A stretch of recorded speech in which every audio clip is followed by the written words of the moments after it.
We better get back, because it'll be dark soon, and they mostly come at night.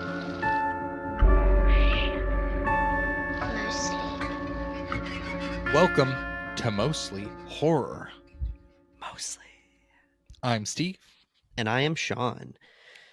and it's alien time. It's alien time, dude. God. It's also talk to me time. This holy episode, if you listen to our early episode, our episode from last week, it's late. My brain's mush. If you listen to our episode from last week, you know we're going to talk about the film Talk to Me today. Mm-hmm. I'm going to stop it right there because I don't want to even go any further. Yeah. But before that, there's some alien stuff. There's some news. Guys, where do we begin? Where did we leave off? What have we done? What are we doing? I don't know. Where did it come from? Where did it come? Where? That's what the Air Force was saying, dude. Yeah, that honestly, man. And Cotton Eye Joe, and then all of Congress did the Cotton Eye Joe, and just while everything fell to pieces, guys. Last time we talked about aliens, I was a little hyped. I was a little hyped up. I was a little excited. All right, my brain was going all over the place. I'm still feeling this way in a lot of ways, but we've learned some stuff since then. We've learned some stuff, and it's just been really interesting watching the world kind of process aliens. We've been doing that for years, but the level at which I'm just seeing kind of everyone talk about it. I think everyone has a Facebook post. Everyone's aunt has a Facebook post about like, well, so aliens are here, and everyone, the general census seems to be like, who cares? Yeah. The hearing that I was talking about finally happened. This was the hearing with the House Oversight Committee where they had David Grush and two other witnesses whose names I mentioned in the last episode, and I should have them pulled up right now, but I was focused on other things. David Fravor and Ryan Graves. So yeah, at this hearing we had three witnesses. David Grush, who was the whistleblower, a couple months back, who did the interview and basically said that we have had intelligence programs studying not just UAPs, but we've had UAP crash retrieval programs. We have alien tech, spaceship technology, everything that I talked about last time. Honestly, I'm just going to move forward because if I recap everything, you guys definitely got to listen to our Aliens Are Striking episode and then come back here. But so the hearing happened, and my immediate takeaways. Well, first off, I was so excited, man. I woke up. The hearing started at 10 in the morning. I set my alarms. For me, that's early. There's nothing that can get Sean to wake up that early except for a House committee hearing about exactly. Aliens. I literally woke up, DoorDashed some McDonald's, and started while I was waiting for it. And we watched the hearing, and I want to say, but before I go into the details, before we start talking about stuff, and I start getting some of Steve's thoughts, the fact that the hearing happened is historical. It's groundbreaking. The fact that this took place using this language, things like non-human entities, stuff like that, is still intense. But overall, throughout the hearing, where I was hoping that we were finally going to get some of the things disclosed, maybe I didn't think this was going to be the full, like the big one, but I thought I would have gotten some new information. For the most part, from where I'm at, in tinfoil hat land, I didn't really learn anything new that I hadn't learned before. It was all essentially just David Grush restating the things that he said in his interview, but in a more official way. If anything, he actually kind of said less, because since his initial whistleblowing, he is under a whistleblowing investigation, and he just has to be like careful with what he says. So he got to go up and make his testimony, and then basically all of these members of Congress got to ask him questions, and a lot of the questions he would be like, unfortunately, I cannot disclose that in a public setting. But he kept saying, I will literally tell you, I will give you this evidence, I will show you this data, I'll tell you everything as soon as this meeting's over. He was like, if you give me an official non-public disclosure room, they have like a room that they like do this stuff in. Or they called it something. Yeah, something weird. He's like, I'll go in there and I'll tell you. And all the Congress seemed giddy every time. They're like, I'm excited to see this after. Yeah. But they didn't. I don't fully understand this part, but they were supposed to have like a different setup for this hearing where they were going to be able to do stuff like that almost during the hearing itself. It kind of feels like they were purposefully putting this off to the side Mhm. so that we couldn't take the steps that we were supposed to take. But yeah, basically it felt like in summary, the hearing felt like a move, a chess move forward to take the next steps. The interesting part of it is that apparently post this hearing, David Grush showed all of this information and gave specifics. He at one point he was talking about, like, people were asking if he would be able to provide specific locations on where craft was being kept, and he's like, yes, I can give that to you Yeah. post this. So now we're kind of playing a waiting game of watching these Congress people and what they do over the next few weeks and what the next hearing is. So before, I just got another update about this though, but before we go into that, what are your thoughts about like that, all of that as an idea, or anything that you've seen post it happening? I haven't Um, seen anything post it happening. I mean, a couple thoughts. Like, I, you know, there is a this is a I think it was like a House committee hearing, yeah, um, with people from the U.S. government making these claims under oath. Um, yeah, Unfortunately, that doesn't make it real.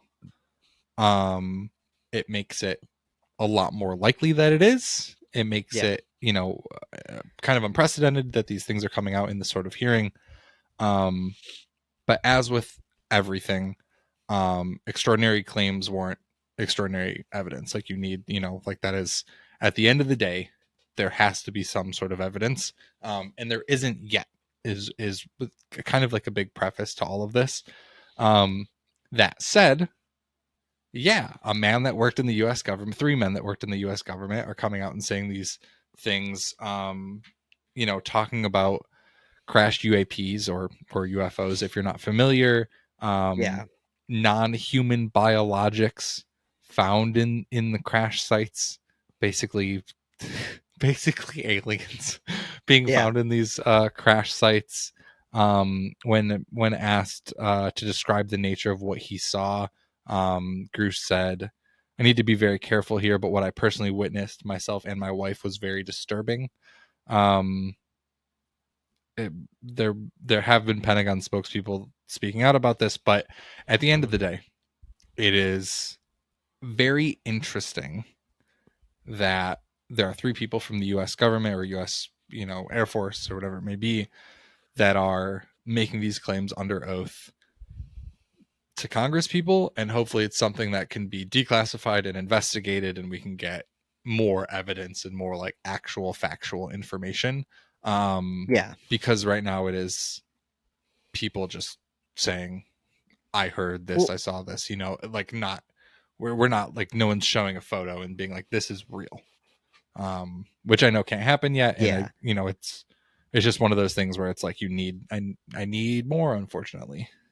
I'm realizing some of the stuff that I probably should talk about here that are a little bit different is uh, the questions that they were asked. Like, the biggest takeaways from this hearing for people that maybe didn't listen to his interview is that Grush's claims are not just that we have, you know, uh, alien tech, both in like in government programs where we're holding on to this stuff, but like private companies that are Mm-hmm. basically holding on to the stuff that we're directly funding and whatever into the studying and reproduction of this Mm-hmm. kind of technology, but also that there are people that have been physically threatened and even murdered over these sorts of secrets. So he was making a lot of very bold claims here, and also I totally get what you mean by there's no evidence in terms of like us, the public. We haven't, all we are hearing is essentially hearsay if you break it down that way, but they were able to present even to these Congress people some of the data. um like dang, oh, I can never remember, I can't hold on to their names now, but the other two whistleblowers, the not Ryan Graves, but David Fravor. He is one of the people that was there witnessing one of the most famous alien videos, the Tic Tac object in the sky. And that is not just a video. It's these. I want to stress that the things that they're talking about here are not just their tellings of these experiences and then studying the video evidence, but we're talking clocked data numbers that are jets and aerial vehicles are able to read. And to the people that know how to read those things, that is much better than any video could ever be. Right. And those things are confirming that whatever was being scanned and picked up in these settings was doing things that was impossible. And there's a congressman who I'm so sorry, guys. He's the Republicans really like him. That's why he's not super on my radar. I've heard some of the stuff he said, and I'm not like a huge fan. But he was one of the people sitting in here, and he was going into. He's like, I have been presented with a ton of reports that physically do not make sense. Like the data that is on these sheets makes absolutely no sense. And then he went into his credentials on why. So I just want to say that like while yes, we haven't gotten this complete confirmation yet in terms of what's being exposed to the public, something is clearly going on. Like this, there is no way that this is just bullshit. You know what I mean? Yeah. Like, even though we haven't been presented with all of the information. So yeah, I think but yeah, that's the biggest thing is just like as with any like science experiment and that sort of stuff, like there's always the burden of proof. And so it's like, even if, you get a reading of whatever, like there's so many variables there. And I'm just playing devil's advocate for the sake of playing devil's advocate. Not that I don't believe it, but you see something weird in the sky and your radar reads something that it shouldn't be able to read. There is a possibility of a malfunction. There's a possibility of something else causing the reading to be that reading. So that's why there's always, there's a reason why when you do a science experiment, you don't do the experiment once and go, that's it. That's the law of physics. Like, you have to repeat something over and over. And so I'm not saying like that you need to see 100 aliens to believe that there's aliens, or to see radar read a number 100 times, but it's going to lean towards, okay, well, it could be possible, but it also could be a malfunction in this area, or this could have led it to read this, or there's a magnetic field that fucked with it. That's all I'm saying. So like, totally, there could be numbers that say something, and I understand to like, United States Air Force people, like that is very significant, or people that are reading that data. But I think to the normal person, like it would be like, 10 different people around the US in the Air Force all got the same readings when they saw this thing. It's like, okay, now I'm like feeling it. You know what I mean? That's not, and not saying me personally, but like, that's kind of what I'm expecting to see. And hopefully it's like, oh yeah, we have reports of, this thing that's been coming into New Mexico, and every single time it's been seen, this radar has been going off at 8,000 blips or whatever the fuck the numbers are. Like, there's that sort of thing that'll make me go, okay, yeah, that's like a consistent thing that makes sense, as opposed to like, there's a possibility that it's just something getting fucked up. Yeah, I guess that's fair. In my head, I'm just like, I feel like they wouldn't be jumping. Like, this would have to be such an uncommon and astronomical fuck up. Like, I don't know. It would be weird to me that these sorts of people that read this information all the time would be looking this much into something that is truly just like a series of truly just like anomalies that are natural but strange. You know what I mean? Yeah, and I think there's a possibility that it's not. I think it's just like, there's always you gotta keep that. Yeah, there's always the possibility that it is. You know what I mean? And like, it's the same sort of thing where it's like, just because something is and I'm not using this for this situation, but like, just because something is extraordinary, or you've never witnessed it before, doesn't mean that it's something that's inexplicable. Like, if you're you know, uh, you fly your ship over this one area, and every time that you do, your plane wobbles a little bit every single time. You're Mhm. like, okay, there's obviously a shift in the matrix here, and it's like, no, it just happens to be that there's like a big mine of Sure. ore, and the ore has a magnetic pull, and like no one just ever has excavated here, like just like that sort of shit. And again, I'm not saying it is, but Sure. like, for it's such a huge burden of proof that you have to like show that these things are real. So that's where I'm like, Mhm. I need the photos of the fucking Right. little green Yes. guys. Yeah, which is kind of like what we talked about with Chris. We had a big fun conversation with Chris, Yeah. uh, Chris Dudley, from Under Oath about all of this, because we had all seen some of the stuff. I do want to say that we're basically in a spot now though where we have different aspects of our government showing different levels of interest and also going straight against each other. The Yeah. claims that David Grush is making is he's 100% implying an intense cover up and the active lying, not only in the past by our government and private sectors and individuals, but that it's happening now. And so one organization is Arrow, basically our government's UAP kind of like task force committee, and he's actively going and saying that some of those people are not being completely honest in their disclosures, that they're keeping the lid on much more.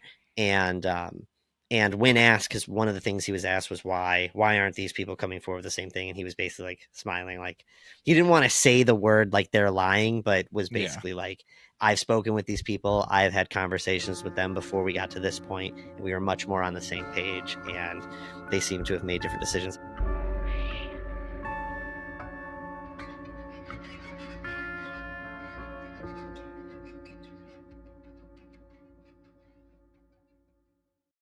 I want to pull up one thing. So since the hearing, I'm taking this off of a Time article, but it says the UFO congressional hearing was insulting. A top Pentagon official says. So I'm going to just read this article. This is by guys. I would tell you who wrote this article, but I'm going to be honest. Time's website is not really giving me an easy time at figuring out who it is, so I do apologize. But I've seen this isn't the only article I've seen about it, but basically a top Pentagon official has attacked this week's widely watched congressional hearing on UFOs, calling the claims insulting to employees who are investigating sightings and accusing a key witness of not cooperating with the official U.S. government's investigation. Dr. Sean Kirkpatrick's letter, published on his personal LinkedIn page, I guess, and circulated Friday across social media, criticizes much of the testimony from a retired Air Force intelligence officer, David Grush. Not just him, but that energized believers in extraterrestrial life and produced headlines around the world.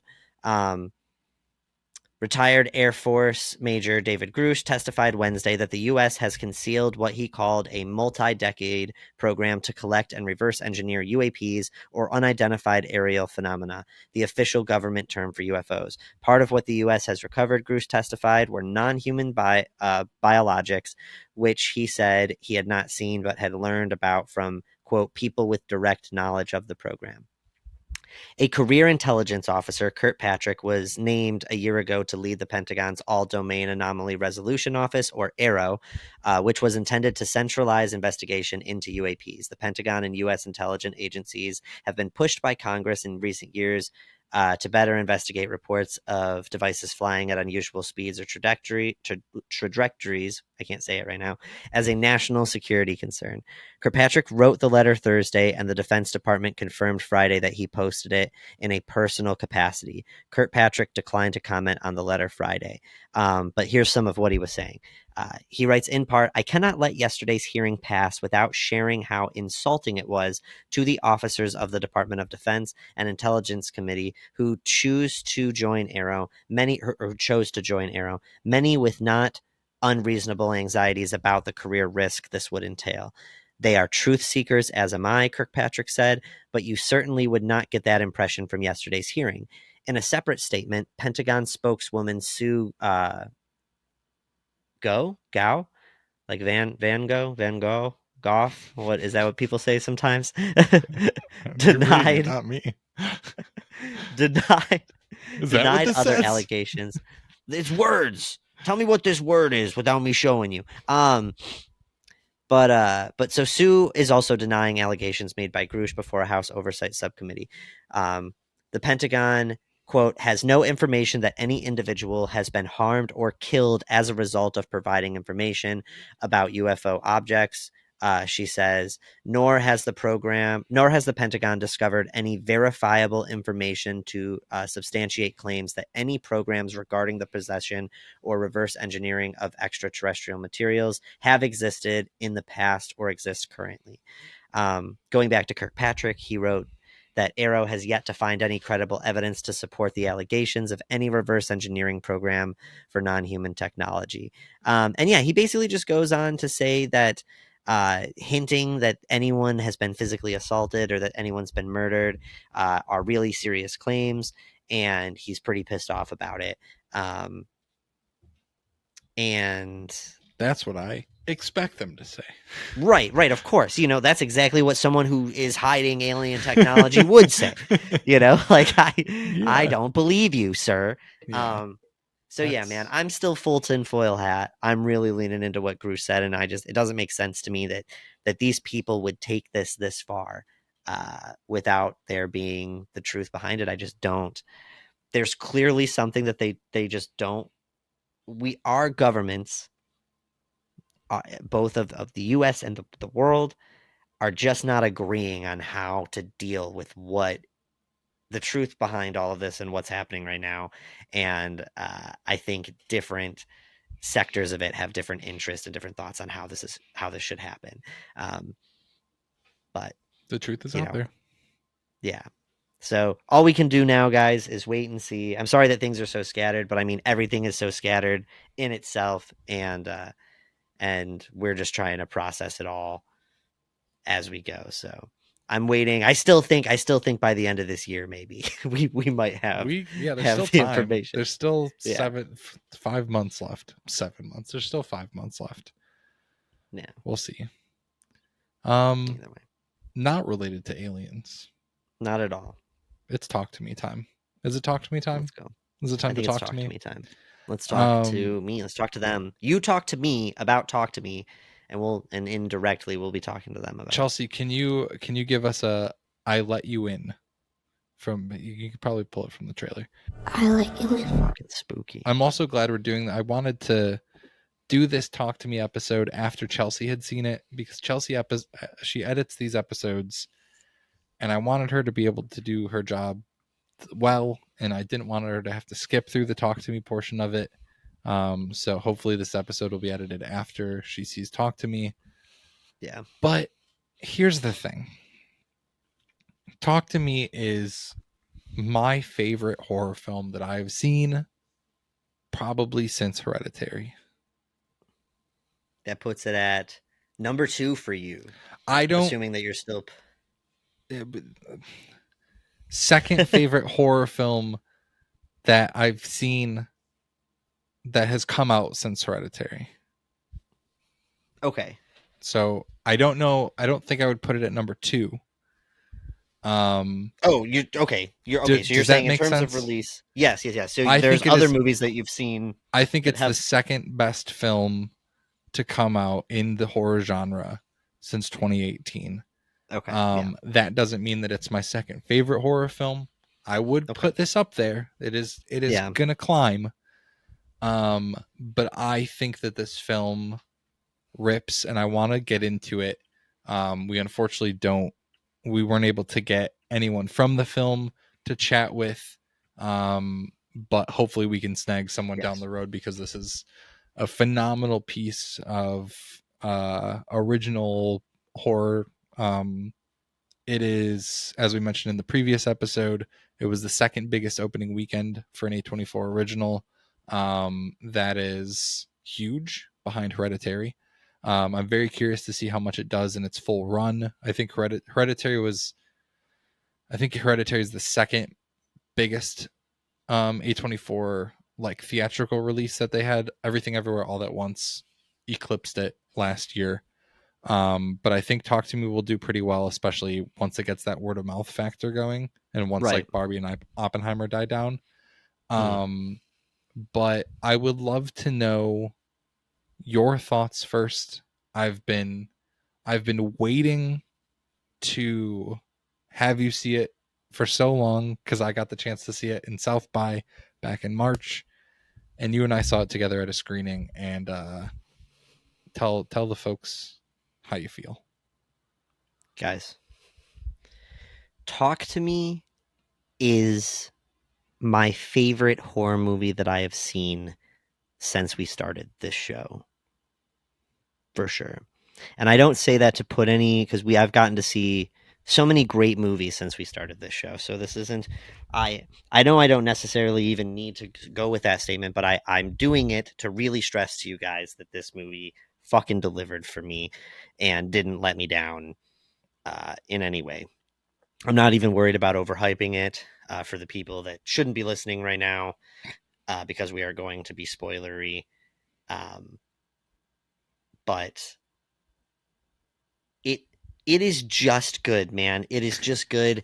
We, I felt so jaded for a while, and it was really refreshing to see Talk to Me and have um, the experience that I did because, like we said in some of our recent episodes this year, I have been kind of underwhelmed by a lot of our big releases, other than Scream 6. Yeah. And man, it it's hard to even put it like compare it to a lot of other things. We both left the theater and I was immediately thinking that it almost enters. It doesn't feel like Evil Dead 2013, but at the same time, it has like aspects of that. Mm-hmm. Where I did a call to that. There's just certain moments and visuals they are willing to go full dark, and it's such a unique story. It's such a it's one of those movies that take familiar tropes and things that you're used to, but presents it in this whole new way. Um, I guess I'll just bring up like key points for us to touch on together. But we were talking about, obviously there's a seance nature to this. There's the urban legend game aspect that they're introducing, where people could totally leave this movie and come up with their own versions of this kind of game. Yes. There's Creating also that thing. There's also I think one thing we talked about, I think like 2 weeks ago when we were talking about the Exorcist trailer for the new Exorcist film, is like, how do you do possession new? Yes. And like, while it's Yeah. not an exorcism, it is a take on possession. Yeah. And to that point, like when I saw the film at South by, Danny and Michael Philippou, or Filippo, Mhm. the directors, the brothers, they're called Raka Raka. They spoke after the screening, and they talked about how it is an analogy, or not analogy. That's not the word I'm looking for. I don't know what the fucking word I'm looking for is, but Metaphor. yeah, it's a metaphor for kids using drugs. Like, it is, one of the two Sure. directors, one of the two brothers saw one of their neighbors. They had a young kid, and that kid got in with drugs, and I don't remember if he OD'd or if he just like Mhm. made some really bad decisions, but it kind of prompted this idea, Got which you. is it's, when you look at it from that point of view, like, it is the partying, and this hand represents kind Yeah. of this drug use, which I Yeah. think is Letting wonderful. something Sure, letting something into your body to experience this rush and this altered state Yes. of being, and becoming addicted to it. Yeah. Yeah, I love that that metaphor, and again, kind of starting from the beginning of the film, you have this cold open where you follow this guy screaming, "Where's Doggett?" Which, if you didn't know that this is an Australian film, you fucking know from that beginning moment where the guy's going, "Where's Doggett?" And you're like, I don't even know that's a name, but it is in Australia, and so you follow this guy through a party, Mhm. where it's just instant hectic, loud noises and shit going on. The brother bangs on the door and sees that his brother is sitting on the bed, kind of talking to himself. They go into the kitchen. Also, huge spoiler alert. I think you already said spoiler alert, but spoiler, Yeah. spoiler, spoiler. We're gonna go into Spoiler, spoiler, spoilers. spoiler. Um, they go into the kitchen, and essentially the brother stabs him like the guy who was talking to himself stabs his brother, then stabs Mm-hmm. himself right in the head, and that's how the Yep. film starts. Like it is, Yep. I in a packed theater, it gets a huge response, and it's just a wonderful way to kind of kick things off. Yeah. And I think to your point, there are moments in Talk to Me that are more visceral than anything I've seen in a horror film in quite some time, in terms of Yes. like just foot on the gas, not letting up. I know that when I first saw the Riley's, the younger brother, Riley's initial possession moment, Yeah. I had to like put my hand on my heart to make it not race anymore. Like I had to Yeah. take a breather. And I think you were even saying when we saw it that you like you were noticing yourself like, Yeah. you know, Feeling stressed. I experiencing was something. feeling, yeah, yeah. It's that makes me want to point. They just did a really great job at making you feel things and ramping up the stress in the room. It's like they got all the ingredients right. They there you see Ghost in this movie, but they're not boring. Like they were able to stylize them and give them a lot of character and personality and feel like they have this whole story behind them, but without making these ghosts feel goofy Yeah. at the same time. The acting in the movie was just amazing. I mean, when you watch these possession scenes and you think about just like what's actually happening, it's just people pretending to be, Yeah. hit suddenly by these spirit forces and to be taken over and you have to imagine that some of the takes were goofy and they were laughing, but none of them felt that way. A lot, this is not Zach Bagans being possessed for the 113th time on Ghost Hunters. Yeah. Zach Bagans. Yeah. It from the costume design to the special effects to the acting, their ability to create mood, even the score, which I don't remember the score like necessarily in my Mhm. head, but I just know that like it had to have been great because yes, I was stressed out in this movie and I haven't felt that way in a really long time. Yeah, I think it's, one of the things that stuck with me with the possession scenes in particular Mhm. is the special effects makeup is so good. And Yes. it's subtle, it's not over the top, but I mean there's the photo of Mia, who's played by Sophie Wilde. Her Mhm. She's like leaned over in the chair and she's smiling and her eyes are wide and like black, and she just has this Yeah. gaunt look to her face. It's a very specific like Yeah. look that everyone is given when they're possessed, Mhm. that I think is again subtle but done so well, that it's Yeah. just creepy enough. And yeah, in the possession, the Raka Raka guys do such a good job of making this feel like a game. When it first Yeah. happens at the party and Mia wants to try it, it is really just fun. Like it's creepy. The door slams shut and she says, I like you, and is pointing to Yeah. the guy whose name I can't remember. Cole, I think was his name. Yeah. Pointing to him and then to the kid, Riley. Yes. And it feels weird, but then they're like, let's fucking do it again. And it's like a party. And even when Yes. you jump forward to the second possession time, Mhm. um, when, Mia does it again and Cole does it and he, is like making out with the dog, they make it seem fun. Yeah. It's edited really fun. It's like swinging cameras and it's cut to the beat of the song that's playing. Yes. And Yeah. then Riley, the kid, wants to do it. And I think the other success of this film, while a lot of it is the story of Mia losing her mother and feeling grief and wanting to reconnect Yeah. with her mother via this hand, um Riley from the beginning is set up as this nice kid. He Mhm. doesn't want to smoke a cigarette even though his friend is peer pressuring him into. He loves Mia, who is like a sister to him even though he has a sister who's Jade. um and they make him such an innocent character that by the time he wants to try to do this thing, you as a viewer are like, no, You I feel don't. protective of Yeah, him. I don't want you to Yeah. do this thing.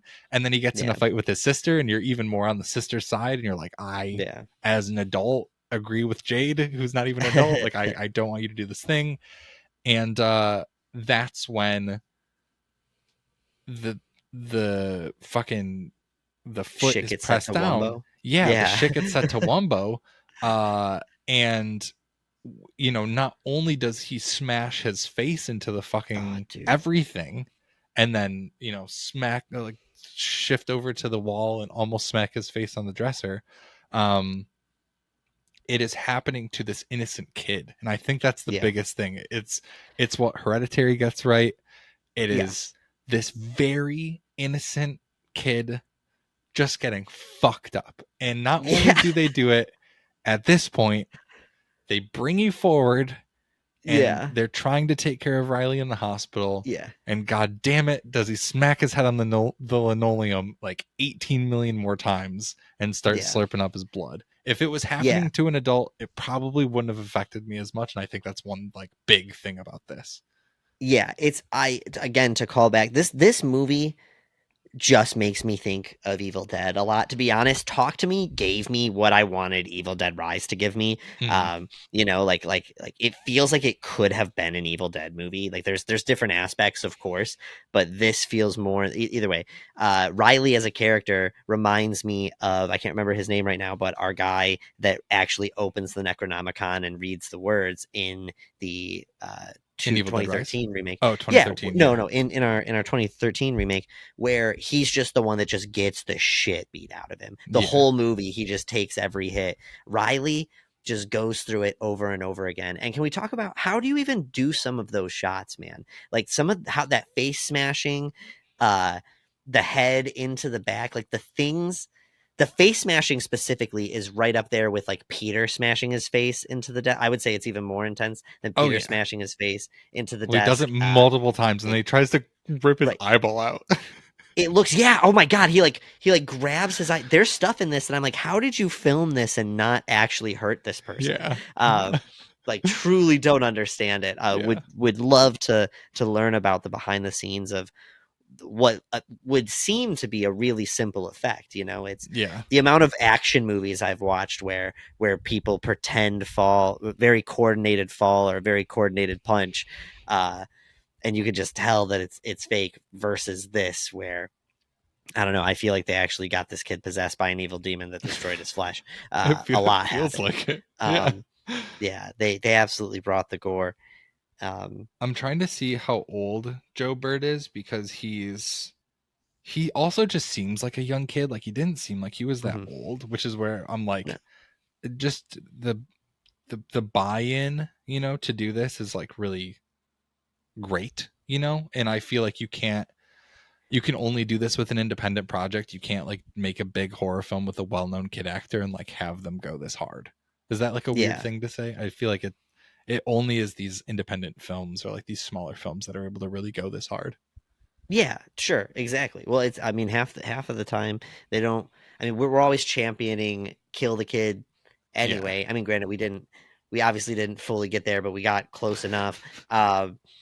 But yeah, most studios don't even want to touch that in general. So yeah, Yeah. if you're talking about, yeah, you need like the perfect level of credible and budget friendly enough to make this sort of thing good, but also not so big that they're going to shy away from that level of violence and tone Yeah. and yeah, it's The a tough thing. the other thing that I think is Hmm. really not even understated about this film, but just so great about it, is that the direction for being a first time film directors is so good, to the point where Hmm. they're able to balance this wonderful pacing and editing. And it's a short film, it's not like even 2 hours. Right.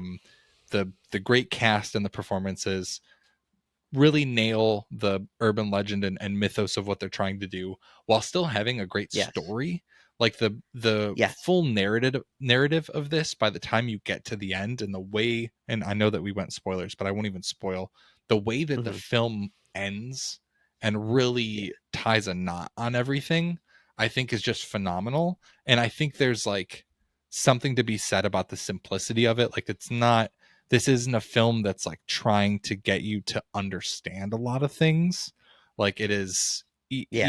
even when Mia is, battling with Riley being possessed and taken over and trying to figure out how to get him back, she's not like reciting things and opening up a book and going to a place to dig up an artifact to save him.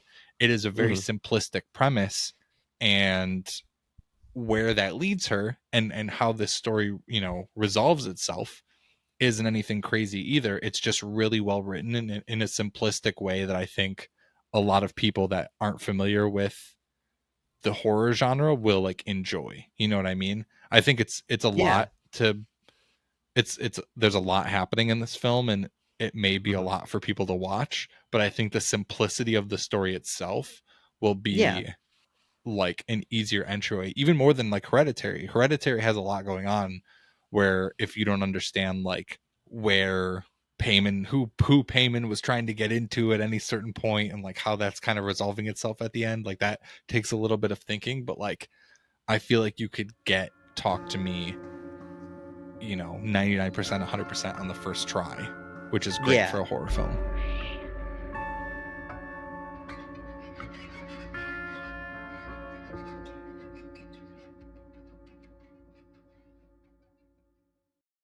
I love endings. This is going to be hard for me to describe, so let me know I'm making sense.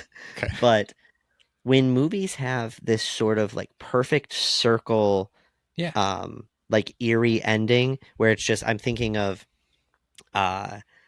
Mirrors. I'm pretty sure the 2008 Mirrors underrated horror film. Yeah, it's so good. Okay, so I'll refer to the ending that I'm talking about in a second. I'm going to name a couple other more movies. My brain is just mush today, dude. But Mirrors, Silent Hill, even Saw, this sort of idea, you go in this full circle where you learn about this world and this certain kind of horror, and you experience it and you get through it, but then at the end you find often the main character or a character trapped on the other side of the horror in this way that leaves you with this like chill feeling. Does that make sense? Like that, movies that can pull that off are just top tier. And actually, so I'm looking at an article right now, and apparently our directors are not fully leaning into, but hinting at the possibility of like potential sequels in the future. What do you think about the idea of continuing this story? I think it's perfectly it perfectly ends, but what do you think? I don't want one is what I'm gonna say. I mean, you set up rules for possession and you can take those rules anywhere. That's the good thing about what they did, is they made a very simplistic not that it's like dull or dumb simple, but they made an easy enough set of rules that is extremely original and that you could repurpose in another setting. So I guess the only thing I would say is like, if you're gonna do it, make it a prequel, make it something fucking totally different. The ending brings us to what we assume is a different country. Let's set it there, or let's go different. I don't know. I feel the same way about a sequel to Talk to Me as I would with all the fucking sequels with everything else that we're getting. So sure, that's kind of where I'm stuck. I will say that the Raka guys have signed on to make a Street Fighter movie. Like that's their next film, is a Street Fighter film. Yeah. So like I'm down for that. Like I 100%. I trust them. I wish that they would go into like another original horror film, but I am stoked they are just another, director duo that I'm very excited for whatever else they make. Yes. Yeah, they've completely caught my attention. I did forget about the end, like where, like the way that the ending implies that the hand has ended up in this complete other place, which makes me wonder if there's multiple hands. So I wasn't thinking about that aspect, because to me, a sequel that I could be interested in, I do not think that we need it. I would hate for them to even do this idea and it be ruined. But the idea that our characters that are left over, especially Riley, it might make sense to me that as Riley recovers, that he might be oddly and not intelligently, but understandably compelled to go look for Mia, to use the hand, to get the hand back, to talk to Mia. Is Riley okay? It seemed to me like Well, Like, so it doesn't mean that Riley, he's okay, but he could recover. I mean, he wasn't dead. yeah, Riley gets saved, and while again, we're going full spoilers here, but while Mia Mhm. is traversing through the upside down, if you will, she does Yeah. see the family going home, and she tries to reach out Yeah. to them to no avail. Yes. And I guess there's no reason to believe that that's not like something actually happening, and she just can't Mhm. experience it with them. Yeah, I wouldn't be. It's the hand is what this film is like. Yeah. It is, It's the again, Necronomicon. yeah, you Yeah. can't, you take this centerpiece and you put it somewhere else and you try to do something else with it is really the big Sure. thing. So yeah, I mean, to that point, I don't know. Again, I would still watch it, but I don't know if I would care as much if it's like Riley trying to find out what happened to Mia and going on this Sure. journey. No, I need I to leave. understand. Riley needs to be left alone. My guy has suffered more than enough. I agree. I don't think that I need that at all. I guess I just like I almost might feel more like safe in a narrative that continues to explore that than just placing it someplace else. But I get Yeah. what you're saying. Like you don't want to just exhaust the story as being their story. Like you can take the hand and just completely Yeah. tell a different story with the same sort of rules and setup. Yeah. I do want to come back to it, just a general overall look of the movie. I'm thinking about the conversations that we had leading it, and I just want to point out that yeah, this movie really just succeeds in every way, and and sets itself up to become an icon, like a cult classic. Yes. It has this iconic imagery of this hand, which, by the way, great merchandising opportunity. So I good. left the theater immediately. One of the first things I said was, "How do I get like A24 needs to sell replica? What I do will they do it? say, so A20, Oh, I buy A24 merch out the ass. Like I have, yeah, I am a triple A24 member, which means I am like, I get their stuff early. I can buy their stuff before anyone else can. I get 10% off. I can screen some of their films. Like I am a member. I love A24. Anyone that's been listening to this podcast yeah, knows that. And I also like their merch. They drop cool merch for their movies, and I'm literally wearing a Donnie Darko shirt right now. Like I'm a big fan yeah. of shirts for movies, and I have their Mhm. Green Knight stuff, and I unfortunately didn't have disposable income when Hereditary came out, but their Hereditary merch is dope as hell. Same with Saint Maud. And they dropped their Talk to Me shirts, and Mhm. unfortunately they all suck. They're Really? not Oh, good. now I gotta look. They're just like, and I'm so sorry, 24, I love you guys, but they're so like overdone. There's just too much going on, and like even if something is like cool on the front, there's just a lot of shit happening on the back, and like a lot of them Yeah. have like really gruesome imagery from the film, which is Mhm. not like what I want in a t-shirt that I'm wearing out, like every day. But that said, A24 does make great merchandise, and I feel like they have to know that there is a market for this hand. Like there's no way that they don't know that there's a market for this hand. And of course, if they Yeah. put out this hand, I will buy it. Like You don't I like the think it's sweater? Did you see the back of it though? Oh, yeah. I don't love the back. Yeah, that's what I mean. Like I think I was gonna get there's like a shirt version of that sweater, and I think I was gonna get it, but then I saw the back.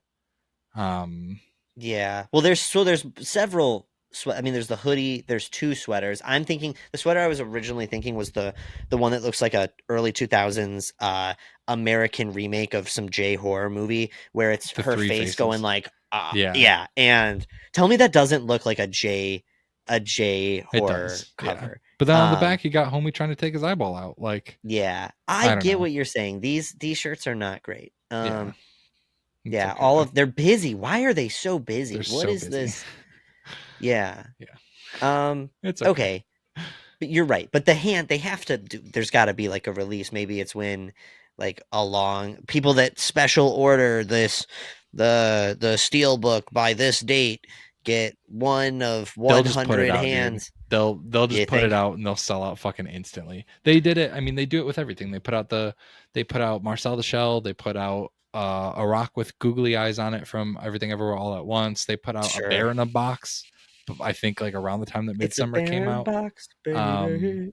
yeah, they'll do it. It's a matter of when, not if. So Sure. Also, really quick, don't have any details. Just realized that we didn't talk about this, and I want to confirm it. Obviously, the strike is still very much so in our minds. We are Yeah. talking about this movie, but also A24, the producers or like the heads of A24 have come forward and basically said that they're going to like pay their people a ton more. Right? Am I wrong here? I think that So A24 is considered almost like an unstruck studio let to me some degree right now. let me Those get actors, yeah. yeah. So I think that they're putting themselves on the right side of this debate preemptively. basically what SAG-AFTRA can do is they can Mhm. sign or they can grant waivers for specific productions. So they can Mhm. say like, yeah, your film can get a waiver and work on this thing. And so Mhm. I think there's two A24 films that have agreed to match or meet SAG-AFTRA's requirements or requests that Yeah. they're trying to get from other studios.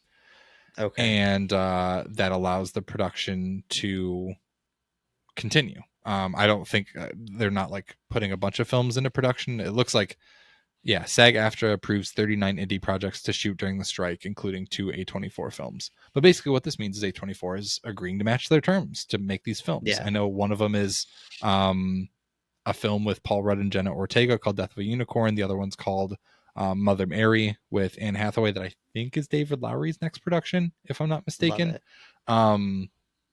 But A24 is not a part of the AMPTP. So they're an independent thing and they can make these decisions. So yeah, I mean, it show if a small company, small relatively compared to Netflix and Warner Brothers and whatever, Sure. can agree to match the terms of SAG-AFTRA, then we all know that the other ones can. This isn't us Well, going yeah, of like, course. oh, well, that just proves it. Like, They, no, obviously they yeah. can. They just don't fucking want to. Well, it's like 0.75% of their yearly. Like I Yeah. was looking at list of like the different studios. Like it's not just that it's possible for them to do it. It literally, in terms of the profits that these companies make, it's nothing. It's not even. We're talking minuscule in comparison, and these people would still be raging billionaires. If we you give know? them food and water, they're gonna want shelter. Like they just like Yeah. don't. It's stupid, and Yeah. yeah. So while we are talking about Talk to Me, and it is a great film made with wonderful actors and great directors Mhm. and people, we still obviously support the strike, support SAG-AFTRA and the WGA, and hopefully they can get their terms met sooner rather than later, even for Yeah. people that are working in the film industry at other capacities that are being affected by this, because it's fucked on all sides. So Yep. but we're not going to do mostly horror recs this week because Talk to Me We is our gave you our rec. recommendation. Yeah, That's if you our rec. haven't gone to see it yet, it's probably been a couple weeks since it's come out. You gotta check it out. Yeah. In theaters probably now by the time that we're still talking about this. If you have seen Talk to Me, send us an email, mostlyhorrormovienight@gmail.com. You can hit us with a Instagram DM at mostlyhorrorpod, or send us a message at the artist formerly known as Twitter at mostlyhorror, or on TikTok at mostlyhorror as well. All of our episodes are on YouTube, so if you're watching us right now, hello, I'm waving to you. But you can watch future and previous episodes on our YouTube. I'm everywhere at Steven is Average. Sean is on all the socials at Hypocrite Inc. or Hypocrite.inc. And that is all we got for you this week. We'll catch you. Goodbye.